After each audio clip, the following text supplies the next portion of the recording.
House come to order if members can take their seats. This budget is a huge job maker, and the number one solution to economic insecurity is a job. Hungry children can't learn, and it's our responsibility to try to help. Equality and opportunity.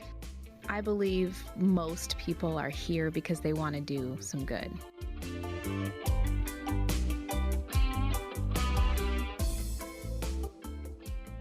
Welcome to a brand new episode of Capital Ideas, the podcast where members of the majority Democratic caucus in the Washington State House of Representatives sit down at the Capitol and talk about ideas. The 2026 session of the legislature here in Olympia adjourned last night, and our first post-sine conversation is with Seattle State Representative Shaun Scott.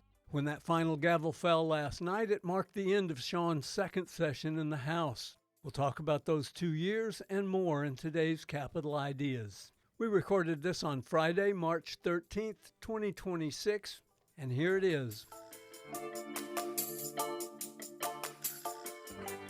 Welcome back to Capital Ideas, Representative Shaun Scott from District Number 43. It's the day after the legislature adjourned for the 2026 session, and I think the logical question to ask at this point is, how was this two-year session your first? Well, I'll try to give a logical answer to that question. It's great to be back. This was a very, very eventful legislative session, and I think a fitting cap to my first term in office, where we made historic progress on a number of fronts. Also, we're going to be presented with a number of challenges that I should hope to be back to be part of the solution for. I can't predict on that, but I can tell you that a lot of members might have sponsored a whole lot of bills that, they didn't make it to the finish line. And so what they're looking forward to is hoping to come back in 2027 so they can start work on those again. You had quite a few that actually have made it to the governor's desk, which is unusual, I think, the proportion. But there's got to be still some unfinished things, and I would like to start, I guess, with what I consider to be the biggest, which would be the Well Washington initiative on your part. Absolutely. Well, I had a great mentor and Speaker Emeritus Frank Chop, as well as some great experience at the Statewide Poverty Action Network, that informed me that really the time that you are away from legislative session is when you need to be putting in your best work on your bills. And that's part of the reason why I think I was able to introduce a number of bills that I'm quite proud of that did make it to the governor's desk, or that passed out of both chambers and were signed into law. This session that included the Wildfire Alleviation Support Act, House Bill 2089, where we closed a tax loophole that large digital banks made use of and directed that revenue towards supporting wildfire alleviation. Another bill that will help Washington State establish the state-level analog to the NLRB in the event that that is defunded or defanged beyond its ability to function by the federal government. And, I worked quite hard on those bills in the interim. House Bill 2100, the Well Washington Fund, was another one of those bills that I was trying to use the time that we had during the interim, which was quite an eventful interim, with the federal policies that we knew we were going to have to respond to when we got back here to Olympia. That was a bill that had a great amount of groundswell of support. Unfortunately, it was not able to advance out of the House Finance Committee. I think that, understandably, the bandwidth around a lot of revenue conversations was occupied by the historic millionaire's tax. And at the same time, the Well Washington Fund is a payroll tax that would bring in revenue quite a bit sooner. And so part of the work that you talk about in the question that you asked, the great question that you asked, is around the work that we're going to have to do to continue on progress that we've made. We're going to have some pretty big financial obligations as a state coming up over the next couple of years, a number of collective bargaining agreements that we want to make sure we're doing right by our labor partners and our siblings in the labor movement. And in addition to that, some of the cuts from H.R. 1 that we'll be seeing to housing, healthcare, higher education. And that doesn't even begin to touch the growing demand around historic investments that we've already made. Turns out higher ed is really popular, childcare is really popular, K-12 school is really popular, and the investments that we're going to have to make in those programs are not going to decline as the years go by, because people are going to keep moving to Washington, a great state to live, work and play in and do business in. So that's really going to be some of the work that we're going to have in front of us. At the same time, it's going to be great to get a little bit of downtime after a 25-hour floor debate to get something historic done. So we have our work cut out for us over the next couple of years. I do expect that you're going to need a little bit of rest. I think most people would say that this has been about the toughest session, just from a physical standpoint, pretty grueling, regardless of whether they had success with their bills or not. Right. back to the Washington Fund, that's a huge swing. And I'm wondering if, given that the millionaire's tax really did take up most of the air in the room, what's your feeling about bringing this bill back for 2027? You've had the conversations, I haven't. And I'm wondering, I mean, that bill would bring in over $10 billion, it looks like, which is a big number. What's your gut feeling on how this is going to progress? Well, it was a big swing, quite a lot to try to accomplish in a shorter interim, because we had our longer session last year, and that bill was developed starting late summer of last year going into the legislative session this year. What I would say, in response to the question of the kinds of conversations that I heard around the bill, is that targeted investments are quite popular. Specific investments around higher education, healthcare, K-12 schools do something to take some of the rough edges off of having to cast what is for some members potentially a difficult revenue vote. And some people might have some issues in their districts with having to sort of defend and go back to talk about raising taxes on the business community. Very few people are going to face flack in their districts for funding K-12 schools or for funding higher ed. So I think that where I will sort of make my adjustments is in making sure that we structure the bill in such a way that we're putting the investments first. And that way we're not getting kind of bogged down in talking about revenue holes and budget deficits and dollar figures that are difficult for people to comprehend, and bringing it back to the issues that I think people want to see us make progress on in the state legislature, which is how can we make life more affordable? How can we improve the quality of education that people get in public schools? How can we reduce cost of living like childcare and housing? So those are some adjustments that I'll look forward to making, as well as making sure that we're not levying that tax on some of the institutions that we're trying to support, right?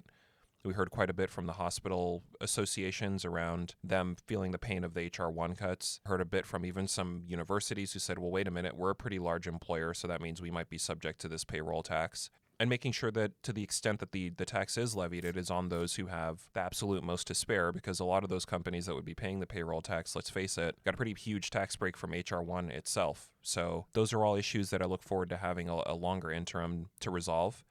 And when we come back with the Washington Fund or some version of the payroll tax that powers that bill in the coming year, hopefully we'll be able to make that political case based on what we're doing to actually fund the programs that people want to see us fund here in the state legislature. I'm going to guess that you heard a little bit about that kind of thing at your recent town hall. I've been to town halls in the 43rd District, and they are a blast. I didn't go to this one, and I'd like to see, what was your town hall like? I think it was February 23rd, maybe? That's right. You know, I was very, very happy to join my seatmates, Representative Macri and Senator Peterson, at the 43rd LD Town Hall that we held this year at Cary Hall on Capitol Hill. And we have in our district the University of Washington, Seattle University, the Seattle colleges in my district as well, Seattle Central Community College. And I mentioned that to say we're a pretty smart district. And we have a lot of people who really get the conversation around what can be accomplished in the legislature, as well as some people who are really dialed into what some of the obstacles in the legislature are to progress. So, you know, in the 43rd, we always bring, I think, a sense of urgency to what we do in the state legislature, which I know can be quite annoying to some of my colleagues at sometimes, you know, when we're really pushing and trying to say, you know, we're doing good, but we could be doing better, and setting that pace for what it actually means to live up to our values as a House Democratic Caucus is something that we bring to the table. And it's always great to be reintroduced to that perspective and grounded in the perspective of the district, as we were at the town hall a few weeks ago. You're the Vice Chair of Labor and Workforce Standards here in the House, and you're also on the Education and the Finance Committees. We've talked a little bit about finance, which is essentially raising revenue, but how about the Education Committee? How do you feel like during this tough session, education got a break? Well, some of the issues that I was very happy to consider, and quite proud of my colleagues for facilitating the conversation around, in particular Representative Callan, was around cell phone usage in our schools, and the fact that we have a generation of so many people who are coming up who are feeling isolated, who are feeling disconnected from a sense of meaning, and understanding that that has an impact on our civic affairs. So Representative Callan's work to make sure that we're paying closer attention to that in our schools, mitigating some of the impact that very, very addictive social media platforms can have on young people whose brains are, in a very formative state at the time that they get introduced to the Instagrams and the TikToks, and understanding that people, at the same time that you can be connected to other people digitally, that's no substitute for playing sports in school. It's no substitute for joining a debate club. It's no substitute for reading with physical media. And those are some of the issues that I think we're going to be facing a lot more mental health concerns around our young people moving forward. So I was really happy to consider and watch Representative Callan's leadership on that issue in the Education Committee this year. She's a very interesting legislator. She's kind of a quiet force that is not a flashy person, but somehow you look at the end of the session and you see what she's done, and it's impressive. It is, and I have to say, I do think that those are the kinds of leaders in the legislature that really make our institution run. And that kind of leadership, I think, though it does not always often get the headlines or all of the publicity, you learn the most observing people who operate that way. Couldn't agree more. How'd you like that Super Bowl? It was pretty great. I mean, from a legislative standpoint, it was awesome, because if you take a step back and look at the reason why we have pro football here, the reason why we have the Seattle Seahawks is because in the 1960s, the legislature took action to give county governments the taxing authority that they needed to then construct the kingdom, which then attracted the National Football League and Major League Baseball here. You also go back and look at the fact that you couldn't have had the new stadium that the Seahawks play in if it wasn't for an act of civic action that took place in the 1990s.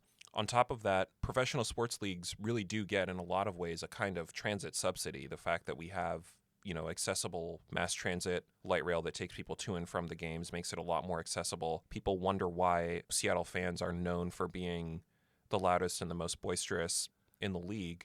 Part of it has to do with we were able to have our stadium right in the center of the city, right next to a very vibrant bar and restaurant scene. So when people show up, they're showing up ready to party. They're not bedraggled from having spent several hours of traffic on the way to and from a game. So I do think that what the Seahawks were able to accomplish this year in winning their second Super Bowl and getting some revenge for a really painful loss the last time that we were on that stage, it has a lot to do with collective action, civic investment over several generations that we should all be proud of in this city. Last year when we talked about several of your priorities, housing and labor and inclusiveness. Mm-hmm. The environment was one that came up that we didn't really get into, and I'm wondering, this was not a huge session for the environment. There weren't massive bills that are going to change things immediately, but it is something that you're concerned about, and I'm wondering, what's your take on how did we do in terms of, A, the environment as a thing, and B, climate change as a very big thing? Well, this is a defining issue for everybody at this stage. I mean, it wasn't so long ago that the issue of climate change used to be framed as a topic that we're going to have to deal with. The realities of climate change are such now that I think state and local governments, unfortunately the federal government has gone its own way on this issue, but state and local governments have to really be thinking about how hard they can be fighting for sustainability and climate justice. And so it was in that spirit that I introduced the Wildfire Alleviation Support Act, House Bill 2089, which passed out of both chambers this year. And as we were talking about before, that was a bill that closed a tax exemption that large financial institutions really never should have been able to access. The first mortgage interest deduction tax preference was meant to stimulate community banks.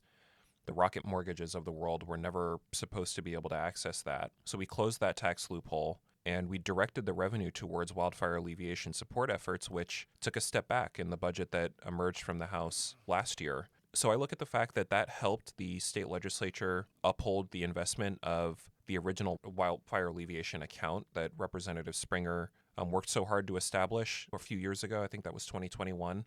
So I worked closely with him in developing the Wildfire Alleviation Support Act because we knew we wanted to make sure that we wanted to honor that $120 million per biennia commitment to combating wildfires in our state. And we take for granted, I think, in Washington, our natural setting, our clean air. But when we have these summers for weeks on end where we're struggling to breathe, the good air that we're accustomed to, then it presents itself as a problem and a political problem, a policy problem that I tried to do my best to help us make progress on with support of Representative Springer, and was proud to have that bill advance out of the House, get signed over in the Senate, and I will look forward to seeing the governor sign that bill because I know this is a big priority for him as well. Has he scheduled that yet? Do you know? That's something that we'll wait and see. Having just gotten done with the legislative session yesterday, I'm sure that he could use a little bit of a breather over the next couple of days here as well. But smoke season is getting longer and longer now, so we don't have a lot of time to wait on this issue. So I'll look forward to being able to shake his hand at that signing. H.R. 1, which the current president referred to as his big, beautiful bill, was not particularly beautiful for the states. And a lot of revenue has been cut that actually came from Washington to begin with. This is a donor state that we have here where generally every year we pay in to the federal government more than we receive, but we're receiving a whole lot less this year. One of the ways that the caucus has hoped to make up some of that is with the millionaire's tax, which passed this year. It won't go into effect for a couple of years in terms of when we'll see the results of it, but tell me about that bill. That was, along with the Washington Fund, that was kind of the two biggest revenue initiatives that were discussed this year. Absolutely. And it is unfortunate, I think, that there was kind of a competing dynamic between those two bills that was established in the conversation around them, because I do think that they were complementary. The Washington Fund is a bill that would begin to bring in revenue as soon as 2027. And even if that were implemented as a short-term measure, that would be a bridge that would get us to that point in 2029 where we would begin seeing some of the income tax revenue. And it's important to keep the appropriate perspective of the income tax bill upheld when we're discussing it. It's a historic achievement, something that, the state legislature has been 93 years in the making in this institution. And at the same time, I wanted to personally be part of the solution for making sure that the strength of that bill was at a 10 out of 10 and where it needed to be to meet the scale of the challenges that we're going to be facing. It is part of the reason why I was proud to sign on to a letter with 12 of my colleagues in the House that removed a corporate exemption that would have cost the state $500 million in that income tax bill. And as a result, in the interim between where we are now and when we'll begin to see revenues from the income tax, our budget writers are going to have $500 million more worth of resources. And what that means for everyday people is $500 million fewer of cuts to childcare and education, early learning programs that are really popular.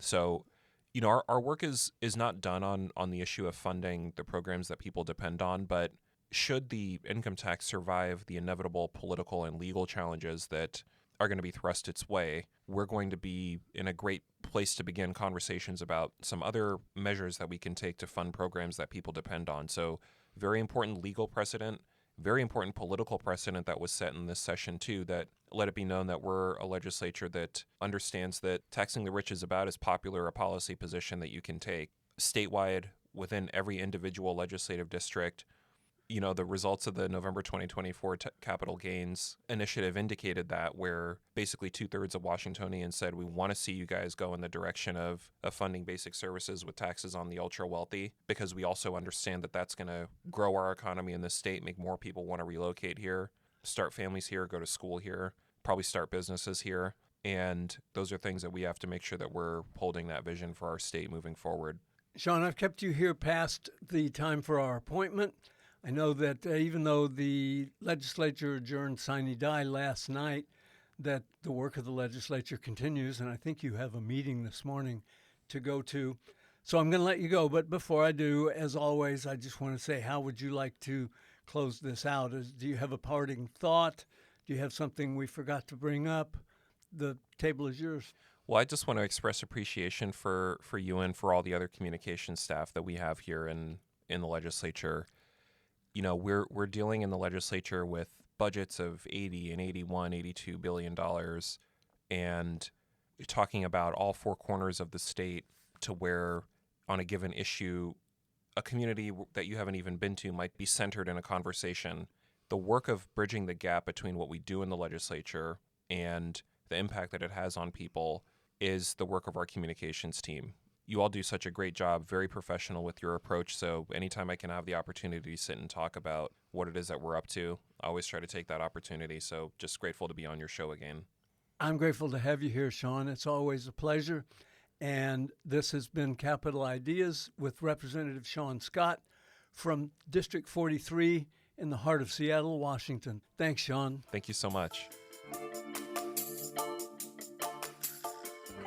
Is he good or what? If you learned something listening to Representative Shaun Scott for these last 20 minutes, I invite you to subscribe to Capital Ideas right now while it's fresh on your mind. You'll catch every conversation with majority Democratic lawmakers in the State House, and that's good because this is your state government, and what happens here matters more in today's America than ever before. I'm Dan Frizzell for the Washington State House Democrats, putting people first since 1889, the same year that Nintendo and Coca-Cola both made their debut on the world stage. Thanks for your time.